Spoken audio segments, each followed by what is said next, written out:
Looking for a market update in Middlebury, Southbury, or Woodbury? Look no further. We are covering October's numbers. They have recently come out, and we want to get that information over to you.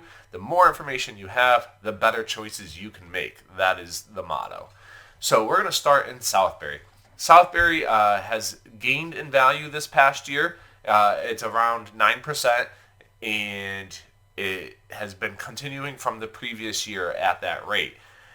That's the good news. The bad news is the amount of homes that went under contract in this month compared to the previous month of last year is down 57%. In year to date, it's down 22%, which means there's been a lot less buyers in this market. With that being said, the list price to the sales price has gone down to 98.9%, where we were over 100% last year. Those are all important numbers. The months supply inventory has jumped up to 2.9. So technically it's still a seller's market, but it's at the transition where it's getting flatter. We're not going to see the same kind of gains we did for the last couple of years. And that's okay, but you need to know these stats because the numbers will keep changing. Now that we're going to jump over to Middlebury. In Middlebury, we have some interesting statistics going on. The amount of new listings has gone up year over year.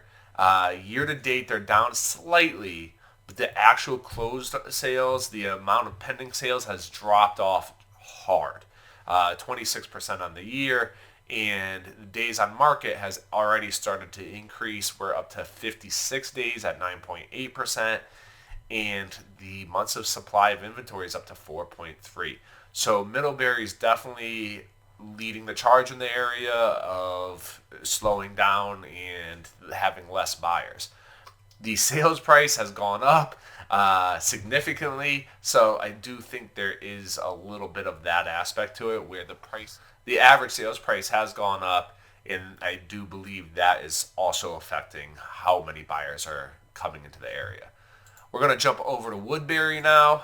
Boom. In Woodbury, we have some interesting numbers, and that's why I like to look at the year-to-date and year-over-year, October over October, because in October, we had 14 closed sales versus 5 last year. So it's a huge increase, which normally would say, hey, listen, the buyers are flocking here. This is great information. But on the year-to-date, the amount of sales has actually gone down compared to the same time frame of last year for up to that date. Not crazy big deal if you look at the big picture because the months of supply dropped down to 2.1. But remember how we jumped up to 14 closed sales in October? That's not traditionally what we have in Woodbury. So that was an outlying month in my opinion. I don't think we're going to be at 2.1 months of supply for the next 2-3 months in a row. I think it's going to jump back up. Just something that you should be aware of, keep your eye on. And if you have any questions, please don't hesitate to reach out. I'm Jason Arcuri with the Freedom Team of eXp Realty.